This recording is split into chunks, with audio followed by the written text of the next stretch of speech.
Mesdames, Messieurs, bonjour. Nous sommes avec Cheikh Gueye qui va se présenter d'abord. Après, nous allons prendre le micro pour poser des questions relatives à ce qu'ils sont en train de faire. Alors, merci beaucoup. Donc, je m'appelle Cheikh Gueye. Je suis président d'une association dénommée ACT, qui veut dire les artisans en commun pour le travail. Oui, pourquoi vous avez décidé de mettre en place cette association? Parce que voilà, nous évoluons dans un secteur qui est un secteur informel et nous vivons énormément de maux dans ce secteur. Et je pourrais effectivement ultérieurement vous citer pas trop d'exemples que nous vivons dans différents corps de métier, que ce soit au niveau de la bijouterie, de la cordonnerie, de la coiffure, etc. Et nous nous sentons trop seuls dans ce secteur, malgré qu'il y a des agences, des directions qui sont là, mais quand même leur appui reste quand même à nous parvenir. Vous parlez des mots, tantôt vous pouvez nous citer quelques-uns. Par exemple, je peux citer le cas au niveau de la bijouterie, par exemple. Le problème que nous avons, c'est un problème d'accès à la matière première, parce que pouvez-vous comprendre, dans un pays comme le Sénégal, où on dit que nous avons ici un exploit de l'or au Sénégal, effectivement, donc nous avons des mines d'or au niveau du Sabodala, et malheureusement, en tant que citoyen, en tant que bijoutier qui exerce ce métier dans ce pays, nous ne pouvons pas avoir accès à cet or. Donc ça fait une contradiction. Alors tout l'or qui est exploité au niveau du Sabodala est exporté vers les autres pays. Et nous ne pouvons pas en bénéficier. Voilà ce qui fait que c'est un problème récurrent, un problème très sérieux. C'est pourquoi chaque fois, si vous allez vers les agences au niveau des tribunaux, vous ne cessez de trouver des bijoutiers à qui on accuse toujours de voleurs. Alors qu'un voleur ne peut pas créer son atelier, mettre son nom devant l'atelier et pour dire que je suis là. Je suis là et j'exerce le métier du vol. C'est pas normal. C'est-à-dire que le problème est que le bijoutier ne peut s'approvisionner qu'auprès des femmes, c'est-à-dire dans le marché noir. Ça veut dire quoi? Une femme qui achète son bijou après l'utilisation, elle peut venir revendre son bijou. Maintenant, comme tu n'as pas la possibilité d'acheter avec un comptoir d'or, ce qui existe dans le pays, tu ne peux que lui racheter ses bijoux pour fondre ça et en faire un autre bijou.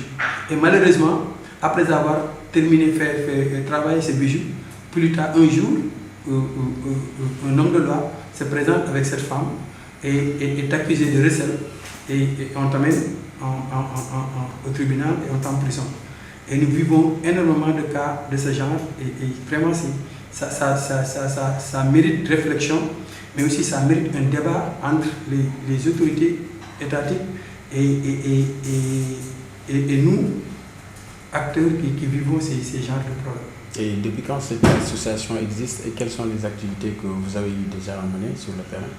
Bon, cette association existe déjà depuis 2012 et que nous avons, l'année dernière par exemple, nous avons fait au niveau de Saint-Louis quelque chose qu'on a appelé 48 heures d'artisanat de Saint-Louis, où il y avait vraiment surtout des conférences thématiques avec un professeur comme Meïssa Babou, qui est un professeur économiste à l'université de Dakar, qui a animé des forums où il y avait les artisans et pas mal d'autorités pour qu'on puisse réfléchir par rapport aux problèmes que nous avons. Et il y avait aussi en même temps des expositions foires, mais aussi avec des défilés de mode et tout. Donc tout ça pour d'abord montrer le savoir-faire des artisans, mais aussi pour un peu exposer les problèmes auxquels nous nous confrontons. Et quels sont les objectifs de cette association? Bon, c'est juste permettre à une amélioration des métiers dans le secteur, parce que vous savez, je peux vous citer des métiers qui, si on ne fait pas attention, vont disparaître. Par exemple, je peux vous citer comme le métier comme le mécanisme, les mécaniciens par exemple. Actuellement, tout le monde sait que avec la nouvelle technologie, ils ne parviennent plus à pouvoir réparer ces voitures s'ils n'ont pas une haute formation qui peut leur permettre de mieux diagnostiquer ces voitures, par exemple. Tu peux voir qu'il y a aussi l'exemple des clés minutes. Tout le monde sait que maintenant, ces genres de clés n'existent plus parce que tout est électronique. Alors donc, je pense qu'il doit y avoir un nouveau artisan qu'on doit former, à qui on doit donner la chance de faire des renforcements de capacité pour pouvoir mieux faire le travail convenablement.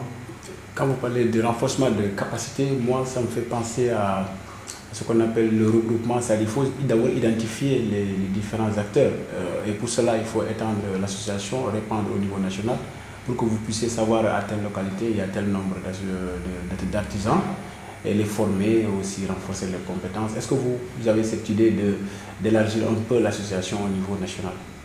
Effectivement, parce que vous savez, normalement, il y a une agence qui est là, qu'on appelle la PDA, qui est une agence pour la promotion et le développement de l'artisanat. Et ça fait partie de leur rôle d'aider les artisans à s'organiser. Mais malheureusement, tel n'est pas le cas. Bon, nous, en tant qu'acteurs, donc, c'est à nous encore de nous organiser. Mais dites-vous bien que dans toutes les régions, vous avez des organisations corporelles, que ce soit au niveau des coiffeuses, des couturiers et tout. Maintenant, ce qui reste à faire, c'est de fédérer toutes ces corporations et c'est ce que nous avons commencé avec Saint-Louis.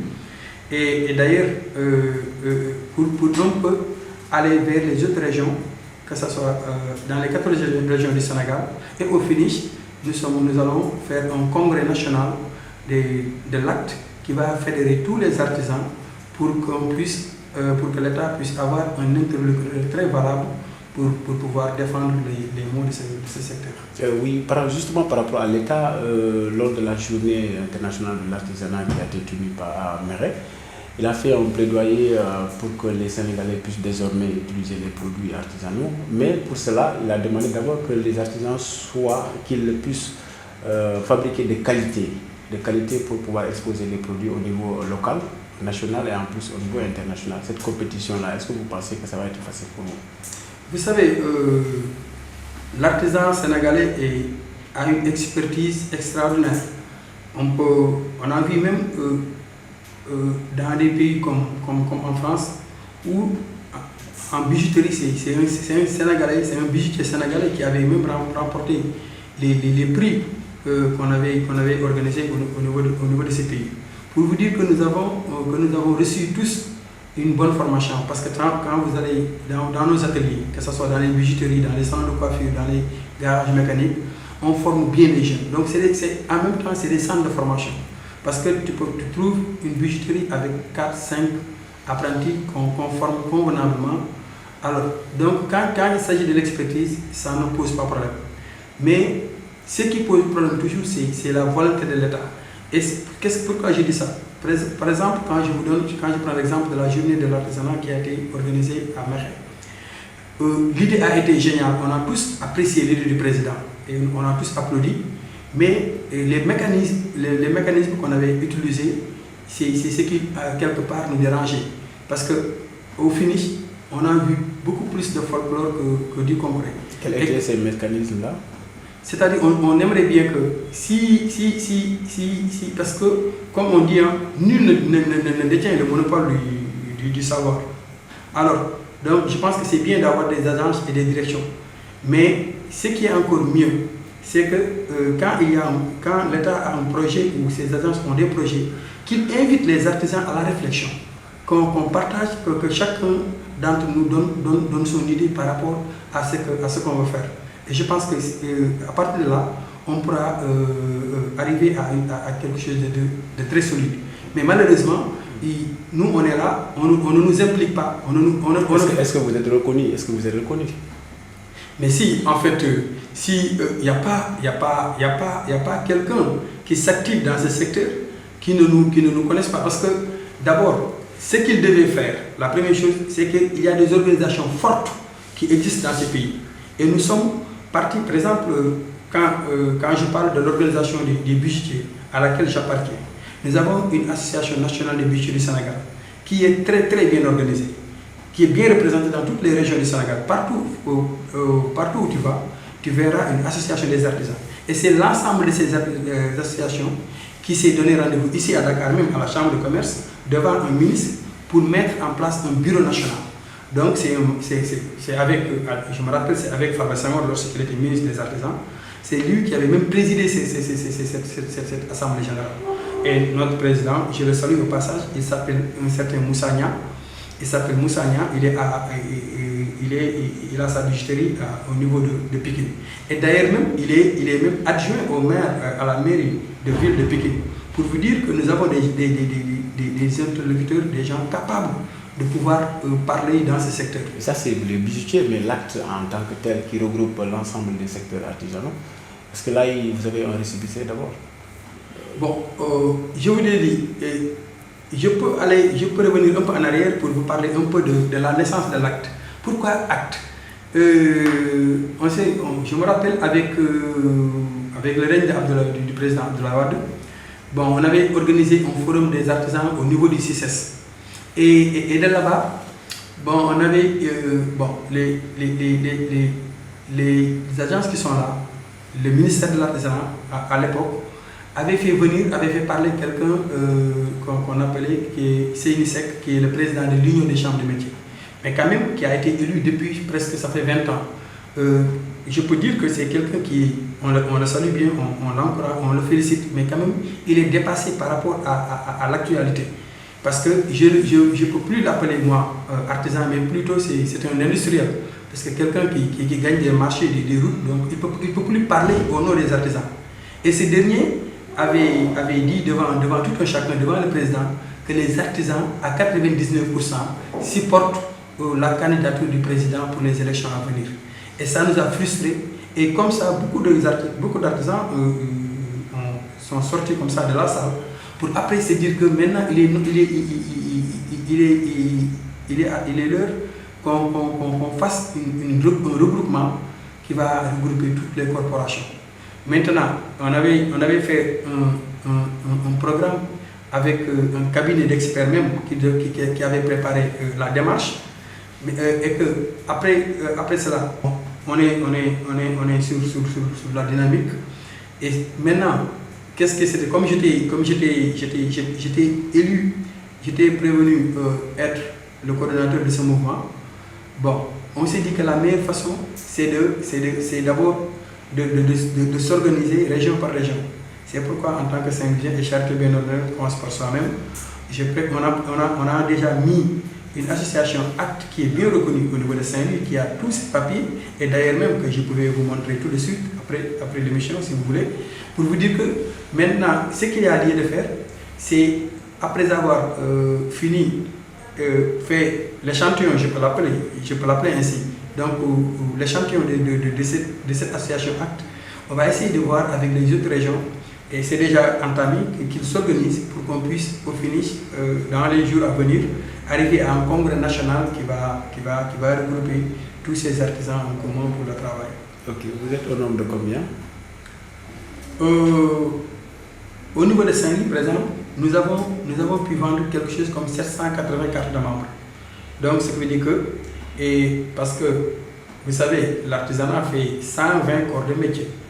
Alors, tu ne peux pas rentrer dans une maison où tu trouveras au moins un artisan. Si tu ne trouves pas un couturier, tu vas trouver un cordonnier ou quelque chose comme ça.